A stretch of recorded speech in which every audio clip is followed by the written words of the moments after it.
A partir de certo ponto, mais massa muscular prejudica a saúde. Você vai entender isso facilmente. Construir e manter boa massa muscular é fundamental para a saúde, mensagem já bem assimilada. Mas você conhece os riscos associados a ter uma massa muscular muito acima do que seria adequado para você? Sou o Dr. Borja Bandera, médico especialista em endocrinologia e nutrição.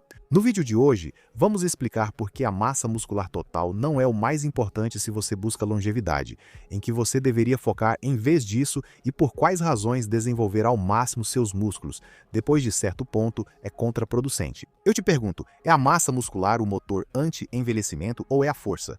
O fator que melhor se correlaciona com qualidade e expectativa de vida é a força muscular, não a massa muscular total. O que o seu músculo pode fazer, não os quilos de músculo que você tem. E nem sempre há uma correlação perfeita entre quantidade de músculo e força, embora possa parecer que sim.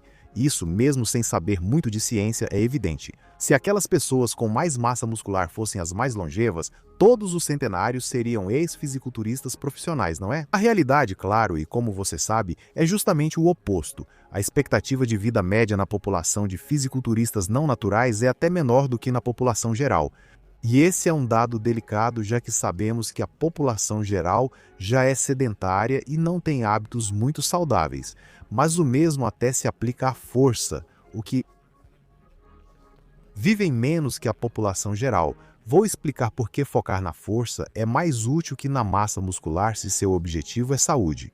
Veja, a relação entre massa muscular e sobrevivência segue a típica curva em J, que é repetida na ciência inúmeras vezes. Ou seja, pouca massa muscular, o início do J aumenta muito a mortalidade. Ter uma boa massa muscular reduz muito a mortalidade, mas depois de certo ponto, se continuarmos aumentando a massa muscular, a mortalidade também aumenta, que seria o outro extremo desse J, mas não pela massa muscular em si, e sim pelo custo associado a ela. Essa é a mensagem principal. O músculo é um órgão caro. Hipertrofiar qualquer órgão ou tecido acima da média tem um preço. Em geral, devemos aspirar a ter uma massa muscular no quartil superior para nosso sexo e idade. Ou seja, estar entre os 25% da população com melhor massa muscular. E isso não é tão difícil de conseguir, principalmente na nossa sociedade atual. Mas depois de alcançar isso, seu foco deve estar em desenvolver a força muscular e esquecer um pouco o tamanho muscular. Por quê? Repito, se você quer ser fisiculturista, acho ótimo, mas aqui estamos falando de pessoas com foco em longevidade e saúde. E por que isso acontece assim? 5 razões. Provavelmente a palavra dinapenia é menos familiar que sarcopenia. Dinapenia se refere ao déficit de força, não de massa muscular. Isso seria a sarcopenia. A força é perdida, preste atenção, até 3 vezes mais rápido do que a massa muscular. Até 3 vezes. Isso implica que o envelhecimento não começa no miócito, na fibra muscular, mas sim no sistema nervoso central. A perda de motoneurônios alfa e a desnervação das fibras do tipo 2 fibras rápidas ocorrem muito antes de vermos uma queda significativa no volume muscular. Portanto, você pode ter um volume muscular aceitável e um sistema nervoso central comprometido, envelhecido com dinapenia. Segundo ponto, na mesma linha do anterior, um músculo pode manter seu volume absoluto, mas estar infiltrado de gordura, estar cheio de colágeno inerte, o que reduz sua densidade e capacidade contrátil. Ou seja, podemos ter um músculo volumoso, mas funcionalmente ineficiente, algo que às vezes acontece na obesidade. Terceiro, um nível elevado de força é o melhor indicador de um eixo cérebro-músculo íntegro, e esse é um fator determinante para evitar a fragilidade. Se o seu cérebro tem grande capacidade de ativar o maior número de fibras musculares simultaneamente, seu cérebro é um cérebro jovem. Lembre-se, você envelhece quando perde velocidade. Quarto, as evidências comprovam isso. Sabemos por grandes estudos, como o estudo PURI, que a força de preensão, por exemplo, o hand grip, é um preditor de mortalidade por todas as causas mais potente do que o colesterol ou a pressão arterial sistólica. E quinto, uma alta produção de força está intrinsecamente ligada a uma grande sensibilidade à insulina e a uma... Porque senão você não conseguiria fazer tanta força, e isso por sua vez se correlaciona muito bem com longevidade. Agora você entende por que, após certo ponto, mais músculo não é melhor. Vão aí argumentos que você não pode esquecer porque são muito importantes. Primeiro, o caminho para uma massa muscular muito acima da média não é saudável. Você já parou para pensar em tudo o que é preciso fazer para alcançar níveis de massa muscular extraterrestres? Considerando que é necessário ter genética favorável e desconsiderando o uso de esteroides anabolizantes e outros medicamentos. Bem, se olharmos apenas para a nutrição de pessoas que alcançam esse crescimento muscular, podemos tirar várias conclusões. A primeira é que elas passam praticamente todas as horas do dia ativando vias de sinalização anabólica. GH e GF1, insulina, andrógenos, você conhece todas elas? São todos hormônios anabólicos que têm justamente o papel de construir novo tecido, nesse caso músculo esquelético, já que a tensão mecânica do treino direciona os recursos nutricionais para lá. O problema é que quando o interruptor metabólico principal dessas vias anabólicas, o mTOR, é ativado, outros interruptores moleculares catabólicos como o AMPK não são ativados. O AMPK e as cascatas de sinalização subsequentes são responsáveis por isso. Nunca se esqueça disso. Reparar danos não corrigidos nas células, reciclar proteínas e outras organelas que não funcionam bem, prevenir, por exemplo, a instabilidade genômica, que suas células enlouqueçam e sofram mutações. Uma vida de superávit crônico de energia e de sinalização anabólica ininterrupta é uma vida pouco saudável, seja no contexto da obesidade ou no contexto de massa muscular excessiva. Evidentemente, eu prefiro essa segunda opção à primeira, mas são opções que te deixam vulnerável a doenças. Segundo, estresse cardiovascular. O preço hemodinâmico de mover um corpo muito grande é alto. O músculo esquelético é um tecido profundamente irrigado, um dos mais irrigados. O órgão responsável por essa função, como você sabe, é o coração. Isso significa que, se a sua massa muscular em termos absolutos for o dobro ou o triplo do que corresponde à sua genética, seu coração precisará se adaptar para bombear sangue para esse tecido hipertrofiado e irrigado.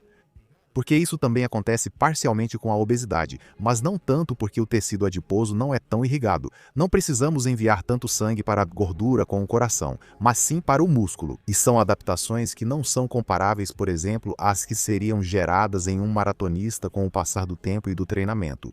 Não podemos esquecer que os atletas de força trabalham com picos de pressão intratorácica, manobras de valsalva contínuas e grandes cargas. Não é de se estranhar que muitos fisiculturistas profissionais não naturais morram prematuramente por morte súbita. Quando estudamos suas autópsias, o que vemos? Vemos cardiomegalia, hipertrofia ventricular, aterosclerose muito elevada. Sim, vemos isso. Isso, é claro, se soma ao efeito negativo direto que os fármacos anabólicos têm sobre o sistema cardiovascular e aos fatores nutricionais que mencionamos antes. Tudo no final conta: saúde osteoarticular.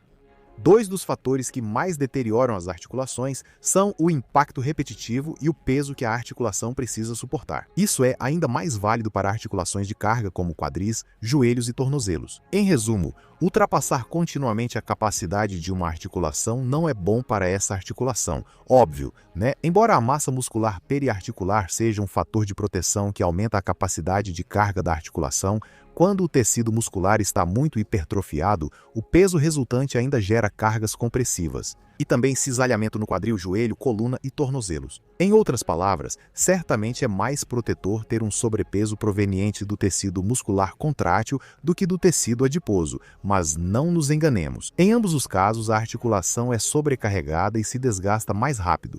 Os joelhos sofrem igualmente, seja você Mr. Olímpia ou obeso. O limite muscular natural é geneticamente definido e ultrapassá-lo não sai de graça. Isso também acontece com o tecido adiposo. É curioso. Existem pessoas que geneticamente têm maior capacidade de expandir seu tecido muscular sem alterações evidentes. Algumas pessoas conseguem aumentar bastante sua gordura sem prejudicar a saúde metabólica. Chegar a pesar 300, 400 ou 500 quilos não é algo que qualquer pessoa consiga fazer. Você provavelmente não conseguiria isso mesmo se comesse o tempo todo durante o dia. Mas quanto mais ultrapassamos nosso limite genético natural por meio de intervenções artificiais, mais o nosso corpo reclama. E ele reclama tentando te trazer de volta à homeostase. E eu digo intervenções artificiais porque lembre-se que na natureza não existem fenótipos extremamente musculosos. Isso é algo que os filmes colocaram na nossa cabeça. Mas os gladiadores romanos, como Boágrio, no filme Troia, só existem nos filmes. Esse volume muscular não existe na natureza de forma natural. Criar novo músculo, lembre-se, é tremendamente difícil porque é um tecido muito complexo de manter. Todos esses recursos que você vai destinar para manter a massa muscular não vão ser destinados a outros processos de manutenção, de monitoramento ou de reparo da sua saúde. Considere, por exemplo, a vigilância imunológica, que também exige muita energia. Assim, paradoxalmente, músculos extremamente grandes te deixam vulnerável. Também pense nisso. O músculo também pode contribuir para a inflamação crônica. Como? O músculo? Sim. Um músculo saudável produz mioquinas que, em geral, são benéficas, é verdade. Mas, assim como acontece no tecido adiposo, o músculo nem sempre produz substâncias boas. Quando a hipertrofia é excessiva ou vem acompanhada de dano muscular repetido, como o gerado por treinos muito intensos, ou uso excessivo ou abuso de esteroides anabólicos, observa-se um aumento da expressão de mioquinas pró-inflamatórias pelo músculo, como a interleucina 6 ou TNF-alfa. E por fim, pense no ecossistema que envolve a massa muscular extrema. Porque, apesar de tudo isso, o problema aqui, o culpado, não é só o músculo, é o ecossistema que envolve esse crescimento excessivo. Pense em esteroides anabolizantes, pense em GH, pense em insulina, em estimulantes, em períodos crônicos de superávit que às vezes duram anos, em desidratação, em cortes agressivos, em hematócrito alto, em hipertensão arterial, em isolamento social. Isso é o que realmente é perigoso. E também, massas musculares extremas facilitam muito a apneia do sono. Você já deve ter visto fisiculturistas de elite usando uma máquina para a apneia do sono à noite. É a CPAP. Isso ocorre porque o perímetro cervical aumentado aumenta o risco de apneia obstrutiva do sono. Ou seja, faz com que a via aérea colapse durante o descanso. Roncamos e tenhamos esse problema, que nem preciso dizer que a SAOS é um fator de risco cardiovascular de primeira ordem. Então, qual é a quantidade ideal de massa muscular em termos de longevidade? Essa é a pergunta, não mais do que isso. Aqui, a literatura médica é bastante clara. Um índice de massa livre de gordura, FFMI Index, procure por isso de aproximadamente 20 a 25 kmol em homens adultos, está associado ao menor risco de mortalidade e ao melhor perfil metabólico. Valores de FFMI superiores a 25 kg por metro quadrado são pouco frequentes em atletas naturais e são considerados o limite fisiológico superior na maioria dos esportes e treinamentos naturais.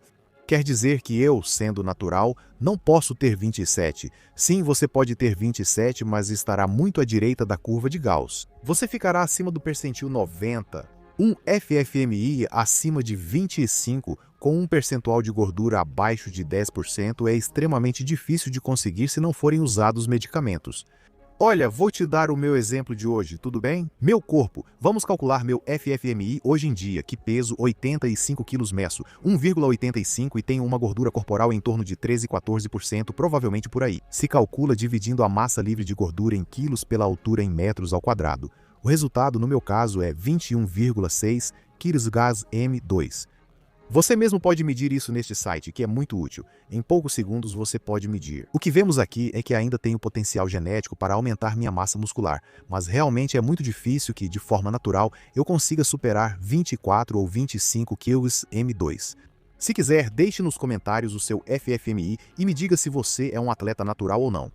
O que queremos dizer é que a massa muscular ideal para a longevidade se assemelha mais à de um jogador de futebol profissional, tenista de elite ou lutador de MMA intermediário e não à de um fisiculturista de elite. Fisiculturistas profissionais têm níveis acima de 30, muito além do intervalo fisiológico e ligados a mais complicações. Samson Dauda, vencedor do Mr. Olympia em 2024, ganhou com um FFMI de 37 só para citar um exemplo claro. É fundamental considerar o percentual de gordura e a saúde metabólica ligados à massa muscular. O pior exemplo aqui seria o de indivíduos com muita massa muscular e muito tecido adiposo, por exemplo, atletas de strongman ou lutadores de sumô. Por isso, ao parar de praticar esportes e usar a massa muscular, o metabolismo piora rapidamente. Muitos até desenvolvem diabetes tipo 2 em poucos meses. Os benefícios da massa muscular não são lineares e ilimitados, como parece ser a mensagem que as pessoas estão recebendo, de que mais músculo sempre é melhor. Não, a partir de certo ponto, o contexto necessário para sustentar esse músculo pode começar a custar saúde. A força muscular é um melhor indicador de longevidade e qualidade de vida do que a massa muscular total. Sem, é claro, precisar ser a pessoa do mundo que mais levanta no agachamento ou no supino. Isso também vai se afastar da longevidade e da qualidade de vida. Portanto, deixando de lado variáveis estéticas que são sempre dependentes do contexto, podemos dizer que mais massa muscular a qualquer custo não é o ideal para a longevidade. O que é o ideal então? Unir o desenvolvimento da força muscular à capacidade cardiorrespiratória. Agora sim, espero que este vídeo tenha te dado uma visão diferente. Espero que você tenha gostado, que tenha tirado algo de útil, que se inscreva e nos vemos no próximo. Um forte abraço e continue se empoderando.